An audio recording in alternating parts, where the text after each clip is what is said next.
Today, everybody. We'd like to thank you all for tuning in today. It's not live right now, but by the time you'll be seeing this, it will be next week. Today is October 30th, the day before Halloween. And before I get started and introduce our guests for today, I'm going to give a brief overview on Cancel COVID Guam, who we are and what we're trying to accomplish. Now, most of you may have seen our introduction post, which covered those in detail. But just for the sake of those listening for the first time today, I would like to give a brief overview anyways. So Cancel COVID Guam is an initiative led by Guam millennials and Gen Z to aid in the fight against the novel coronavirus.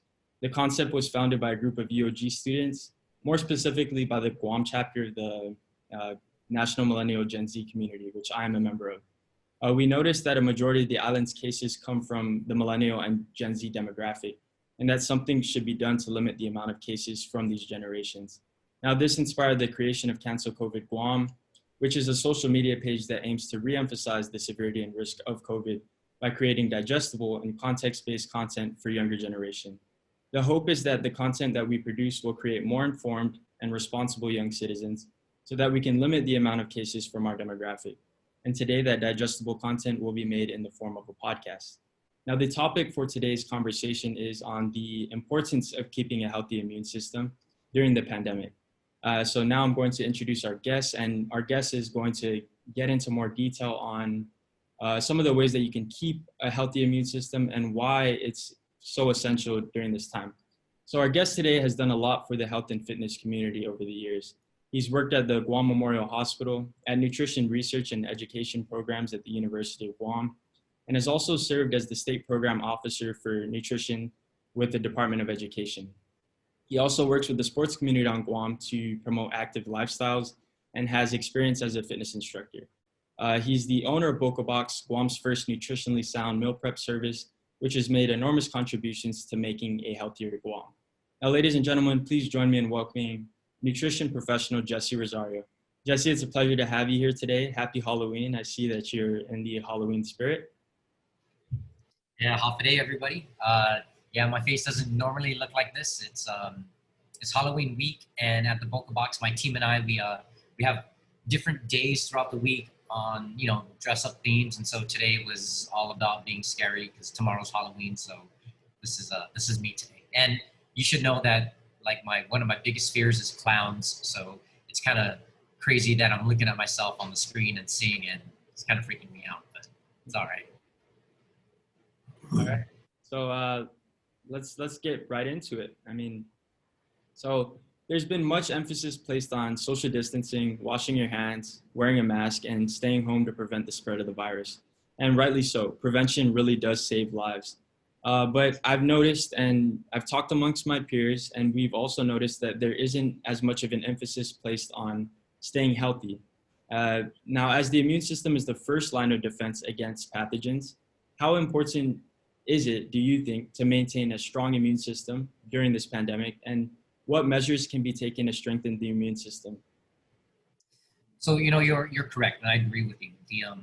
A lot of the emphasis has been put on social distancing, wearing a mask, and and staying home with the lockdown. And it's not just us here in Guam; it's worldwide. But a lot of people tend to neglect the fact that the healthier we are, even if we get COVID, even if we get sick, the healthier we are, the better chance we have at fighting this infection or this virus. And that goes for COVID and for everything else down the line. So for me, right, I like to keep nutrition very, very simple. I went to school at the University of Guam, studying nutrition, got my degree, and I worked at a bunch of places that helped me to kind of figure out what I wanted to do with my life and my career. And I kind of noted that nutrition can be very, very complicated. And it is. It can get super in depth. But for the average person, we have to figure out how to make nutrition very simple so that they take the information and then they can apply it to their life. Because that's the most important thing, is you can talk to a doctor. He can tell you, okay, you need to do this, this, and this, eat this, stay away from that. But when it comes to real life, how do you take that information and adapt it into your own personal life? There's a lot of talk about increasing foods to boost your immune system, taking vitamin C, getting enough sunlight, going outside and getting exercise and this and that. But for me, generally speaking, we need to figure out how to just eat healthy. And for me, there's three basic things that I do. I stay away from anything that's very highly processed. So that's a lot of fast food, a lot of packaged foods, anything that comes in um, cans or boxes or bags, things like that. The second thing is I stay away from things that have lots of sugar inside of them, added sugars. So sodas, candies, especially like tomorrow. I'm not a big Halloween fan because one, I don't like clowns, but I don't have a sweet tooth, so I stay away from candy, and I think that's kind of helped me overall achieve what I believe is healthy. And third, exercise. You eat right, you exercise every single day. That's going to do its job to keep you healthy. But the biggest thing with all three components of that is you need to be consistent. You can't go 5 days a week of trying to eat healthy and then Saturday and Sunday just, throw caution to the wind and eat whatever you want and have cheat days. That's not how it works. You need to stay consistent with everything you do, even with exercise.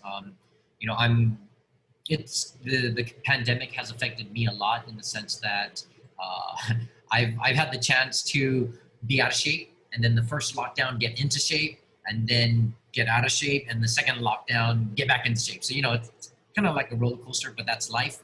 But you need to stay consistent with your workouts. And like me right now, I'm trying to work out 3 to 5 days a week, whether it's at home, whether it's running on the side of the road, avoiding highly crowded areas and whatnot. But whatever you do with your nutrition and with your fitness, you need to find a way to stay consistent.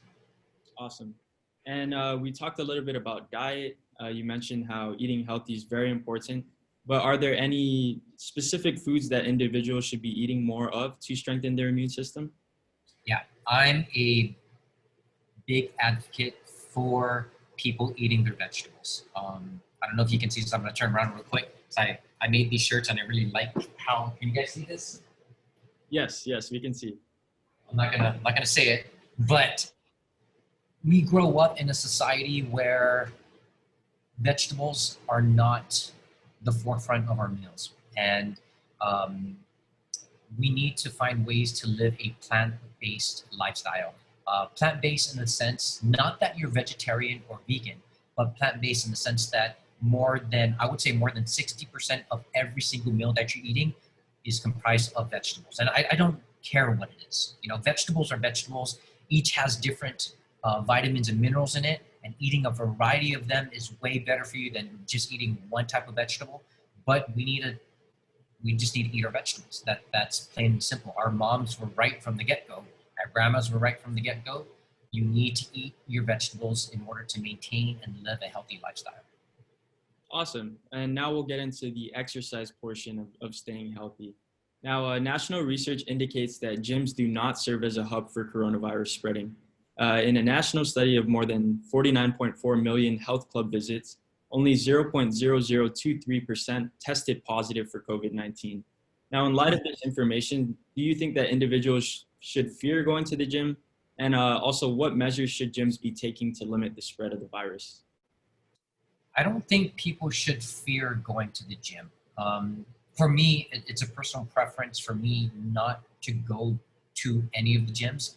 And that's just because I have, my wife she has bad respiratory issues, so I don't want to take any chances with that. And I have a very young child. I have a 1-year-old, so her immune system is not as good as ours, so I'm just not taking that chance. If I didn't have a newborn and my wife was fine, I'd be at the gym all the time. But I don't think people should be scared about going to the gym, but they should be cautious about the strategies and the procedures that the gyms put in place to mitigate people getting COVID or being, having the chance of contacting it. I know there's a bunch of gyms on Guam right now that do a good job at sanitation, social distancing, and just having procedures in place like hand washing and all of that stuff. But although it doesn't serve as a hub for people to contract the virus, I still think it leaves people open to being kind of like letting their guard down a little, you know. And I think with the gyms, that's the biggest concern for me, is going to the gym, seeing my friends, and just being like, hey, I haven't seen you in a long time, and give them a big hug, or you know, and whatnot, you know. So we just have to be cautious about that. I like to tell my family, my friends, that we don't have control over what people do, you know, but we have control about what we do. So if we go to the gym, control what you're doing. You know, don't socialize after the gym. You're going there to work out. Work out, get your fitness in, and then wash your hands, wipe yourself down, sanitize, whatever you need to do, and then go home. But make it a practice to do that, and again, stay consistent with those practices. And for those that do need to be a little bit more cautious, for those that have at-risk family members and newborns, which it seems like there's a lot of people that I know that recently had newborns. But what recommendations would you have for people working out at home? You know, because there's a lot of information out there. There's different gyms post their workouts, and so what do you have to say about those people that can only work out at home? Yeah, man. There's a bunch of people having babies now. We're what, 8, 9 months into this whole pandemic, so there's a lot of time for people to make babies right now. Yeah. But as far as working out at home, I am lucky that I have friends who own gyms that's been able to allow me the chance to use their equipment. You know, so I have, you know, like I have a bench, a rack that I can do squats and bench presses. I have a place to do sit-ups. Again, we cannot control that COVID is here. We can't control that, you know, we have family members that are high risk, but we have control over the time that we're home. So you honestly just need to make it a priority to work out. And, you know, it's easier said than done. I got stuck into the whole depression phase where I'm at home and I would rather just sit down, watch TV, and have a drink of whiskey every day. But that wasn't helping. And again, I had to take a step back and say, you know, if I'm going to keep myself healthy, just in case something happens to me, I need to be pushing my nutrition, my workouts a little bit harder. So I've done that. I've stepped away from, you know, drinking a lot. I took up a habit of working out every 3 days. I have 1 day off and then I go 3 days again. I got my family involved. We do walks and runs every other day. But when you're at home, you just got to make the time. There are tons of things that you can look online on to do simple workouts at home. It doesn't take a lot. You honestly don't need equipment. But if you want equipment, you know, I'm sure there's gyms out there that will rent it out to you. But you know, for me, it's always about going back to the basics. And when I started getting into fitness, it was, what did I do when I was in high school and college and I didn't have a gym membership and I didn't have the weights, you know, that I have now. And I went back to the basics, focused on push-ups, sit-ups, pull-ups on a canopy, and just doing basic home workouts. And anything you can do is better than sitting on the couch and not doing anything. And yeah, you mentioned that you had a phase where you wanted to just sit on the couch and drink whiskey. I think all of us have experienced like our own phases, and I think doctors have termed this symptom as COVID fatigue, not symptom, but this condition as COVID fatigue. And exercise plays a huge role in that. And that actually, it's a perfect segue into my next question. Mental health plays a role in the strength of the immune system. When you're exposed to large amounts of stress, the immune system can be compromised. It's common knowledge that exercise is known to release endorphins and reduce stress, but are there certain foods that contribute to boosting mood? Is there certain foods that contribute to boosting mood? Yeah, that's the question. Yeah. So, you know, COVID fatigue is real, man. It hit me hard personally. Like I said, I first started the lockdown. I was like, okay, I'm going to be home. I get a chance to work out every single day because I'm not working. But that got pretty tiring really quick, just because there's the option for me to be lazy, you know, and I had to fight that. I believe that along with your nutrition and your physical health, mental health is a big variable in you trying to stay healthy, because it also plays into the notion of motivation. If you're not motivated to work out, if you don't see the need to, then it's going to be hard. So one of the things that I've done, right, within my work environment is my team of, I would say we have about just about 15 people at the start of the second lockdown, just to motivate people to start working out when they're at home and not at work. We put on a body fat challenge. So, I'm trying to encourage my team to stay healthy by exercising with them or pushing them by showing them what I'm doing. Basically, the winner after 6 weeks of our body fat challenge, they get a prize. Everybody puts in like $25, so pot's like 500 some. So that's some motivation. But when we're looking at nutrition and foods that boost kind of boost mental health, it's different for everybody. Nutrition is different for everybody. And some of the foods that come to light for me, again, is I'm going to push fruits and vegetables, because that's what's going to provide us with the vitamins, the minerals to get our bodies working properly. But at the same time, highly processed, sugary, refined sugary foods, those are the foods that go into our brain and they send neurotransmitters out that will bring us down and get us lazy and will not make our body function the right way. One of the biggest factors for me when I'm trying to eat healthy is waking up. And when we're eating a diet that is focused on nutrient dense foods that's very healthy for us, when we wake up, we feel it. We feel energized. We're not groggy. We're not tired. And if you do wake up and you're waking up, you're just like, oh man, it's another day and I'm just tired, and you're dragging yourself and forcing yourself to get up, that means that your diet's not working for you. It's amazing what food can do for you, because you should feel ready to go the minute you wake up. I wake up and I'm like, okay, what am I going to do now? What do I have to tackle today? What are the goals that I have for today? What am I going to accomplish? And I'm energized throughout the whole day. I don't eat foods where I'm tired, especially like if you eat a highly processed lunch, by 2 or 3 o'clock, your body is going to feel it. You feel tired, and then people need to caffeine up or take energy drinks or whatever. I like coffee, but it's not something that I drink because I'm tired. I drink it because I like it and it gives me a boost of energy, but I'm not drained because of the food I eat. So if you're looking at a way to boost your mental health, I would say, again, just eat the foods that you love, but make sure you're eating tons of fruits and vegetables, because that's all going to play a big factor in your physical health and your mental health. Awesome. And then you also mentioned sleep. How important is sleep in this process? Yeah, sleep is super important. That's one thing within the past, I'll say the past 4 years, that I've done a lot of research and study on. I'm the type of guy that any diet that's out there, any diet that comes up, I do for myself, because I need to know how it affects my body and how I can translate that to my customers that come in.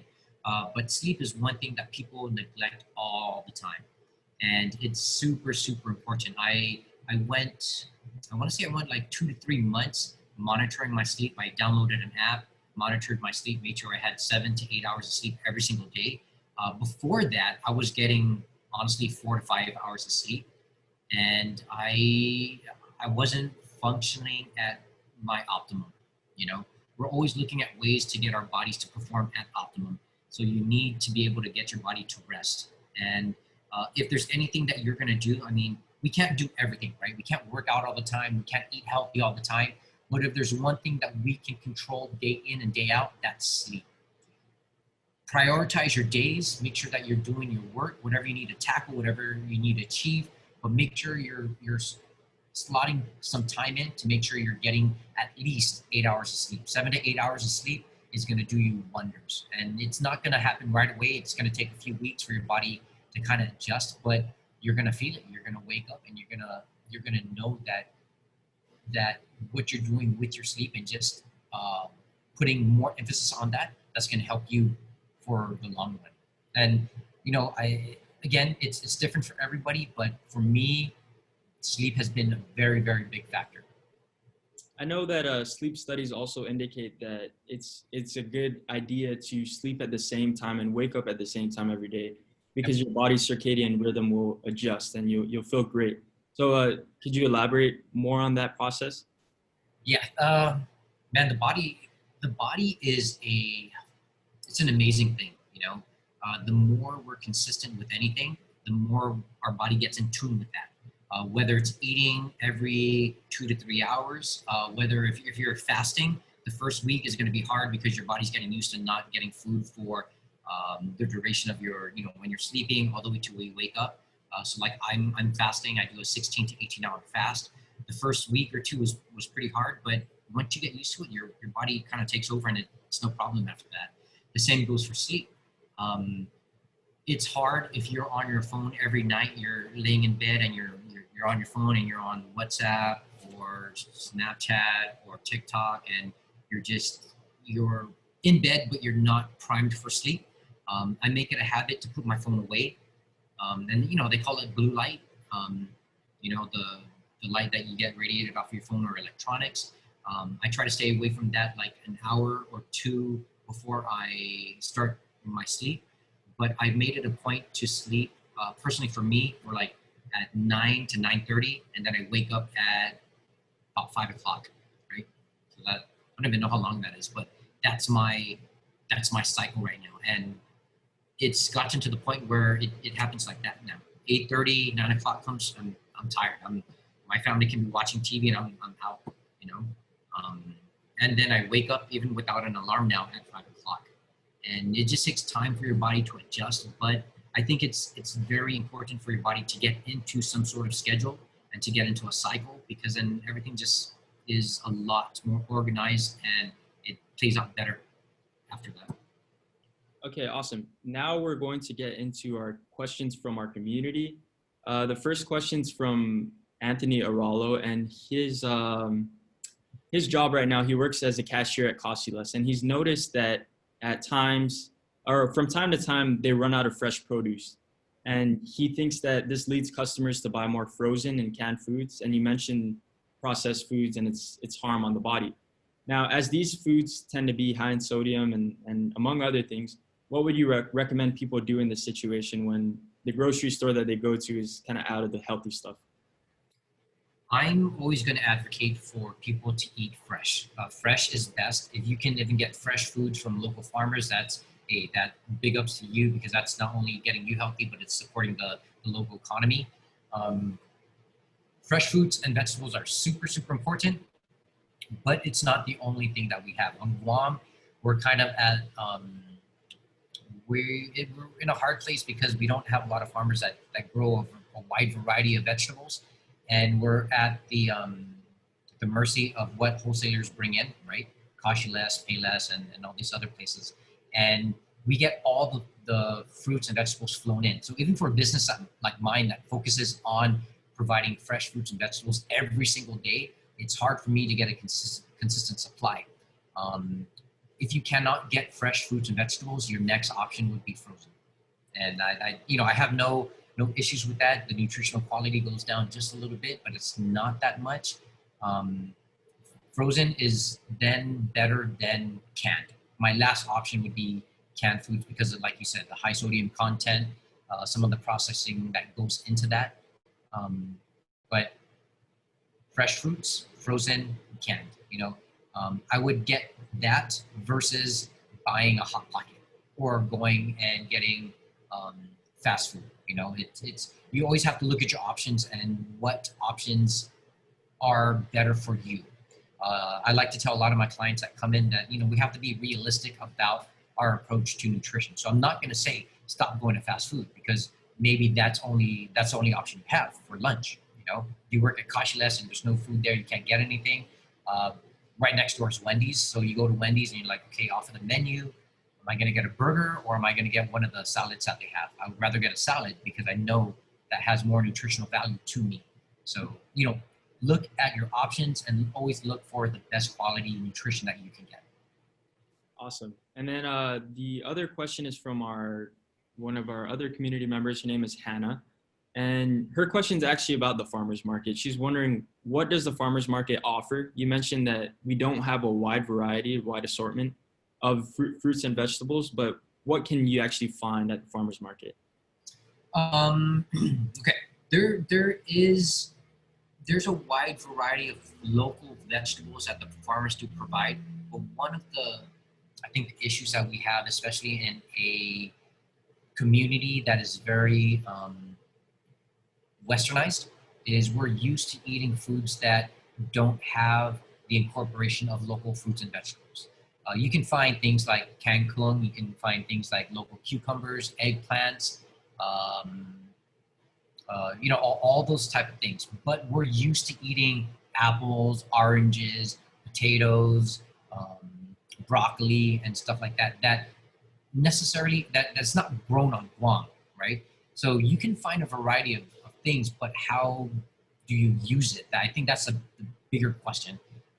Like I said, we're used to cooking with broccoli, lettuce, and things like that when we're looking at creating healthy meals, but we are not taught how to incorporate kangkung, pechay, um, bitter melon. Uh, what's the other one? There's a fruit that when I was working at DOE that I worked with the farmers to get more fruits and vegetables into the cafeterias. And there was a fruit called pepino. Have you ever had pepino? No, I've never had that. It looks like a really small watermelon, but it's like yellow, right? And you cut it up and it looks like, you open it up, it looks like watermelon, but it's very, very sweet and it's delicious. But when I put that in the cafeterias, kids didn't grab it because they didn't know what the hell it was, right? So I think the issue isn't that farmers are not providing a wide variety. They are. It's just we're not used to the variety that they're providing. So I think there needs to be a lot more education on how to use local fruits and vegetables into our dishes rather than just relying on the vegetables that is flown in from the States. Awesome. I want to talk a little bit about schools before we close this off. Okay. I know that kids, especially at the public school, they're not getting access to that lunch every day at their school, which the school lunches are supposed to be a little healthier, right? Um, so do you think that there's a call for concern as schools are closed down right now as far as kids' diets concerned? This is something that has always been a great passion of mine. I believe that Guam has we're such a small island, but we have a very very big health problem. And in order for us to fix the health of our island, we have to start looking at our younger generations. And that starts with us, how we teach our kids, how we teach the kids that we're going to have. What do we know about nutrition that we can pass on? I'm 37. I'm like at the start of the millennial generation. And when I was growing up, I didn't know anything about nutrition. My parents, we lived off of canned corn, canned green beans, and canned asparagus, and that was all the vegetables that I grew up with. But as I got older, I kind of understood that, we need more than that. Child nutrition right now in Guam is a very, very big issue. There was an article that came out recently, and I've been doing this for years. Our obesity rates on Guam is higher than the national average in the States. So if you kind of think about that's very, very alarming. We can go to the schools and we can do a survey and just look at the kids that are at the schools, and that we have bad obesity problems. So how do we fix that? Especially now that kids are not able to go to school. And I wanna make this point that the school lunch and school breakfast programs that's provided at the schools, a lot of times they don't look healthy, right? Especially right now. That's something that I'm trying to change. But when I was working at the Department of Education, my job was to change that. And if you really think about it, majority of the kids that go to school, when they're at school, they're provided breakfast and a lunch. And these lunches are somewhat healthy. They have to be healthy because they follow strict guidelines by the U.S. Department of Agriculture, right? So for a lot of these kids, there are 3 meals that they're going to eat throughout the day. 2 of them come from school. So they're regulated on nutrition. If they don't have any regulations on food, especially right now. If you think about it, what kind of guidance do they have on nutrition? There's nothing, right? So we're at a time right now where it's crucial that kids eat healthy. And like you said, they're not in school, so they don't have access to that. And it's scary to think what the kids are eating at home, because we all know that a lot of times parents don't have very healthy foods at home. And if they do have foods and snacks, it ain't healthy. It's not fresh fruits and vegetables, Hot It's pockets and yeah. crackers and cookies. And you have brothers and sisters that are kind of the same age as my kids. And my sisters and a couple other family members, they give their kids processed snacks and stuff like that. And that's fine every once in a while, but the kids are home every single day eating this stuff. And they don't necessarily they're not eating the fresh fruits and vegetables, even if you have it, because they have access. They have access to all these other stuff. But I think something needs to be done. And I'm actually working on a project right now with the Department of Education, hoping it goes through, but it's set on trying to find ways to get kids to have access to healthier foods than what they're being provided right now. I think in general, with this whole COVID and the pandemic situation that we're in, we need to be proactive rather than reactive. A lot of what we're seeing right now with the government, with businesses, with education, with everything that's going on is very reactive. Somebody gets sick, oh, we got to shut down and we got to clean everything. But I think we need to be proactive in the sense that we know that there's a problem now. The kids don't have access to healthy meals. If this pandemic never goes away, what are we going to do next school year? What are we going to do next year? How are we going to get access to the school? Or how are we going to get kids to get access to healthy foods? They can no longer go to the cafeterias and eat, maybe, right? And even if they do go back to school, how the cafeteria is going to be set up. We can't jam 300 kids into a cafeteria anymore because social distancing. So by being proactive, what are the concerns and what can we control that's going to look at these issues? And I think it's going to take a village. It's going to take all of us on Guam to figure this out. And I know there are very creative people on Guam. There's people that want to make things better, and I think we just need to all come together to figure it out. It's not going to happen right away, but something has to change.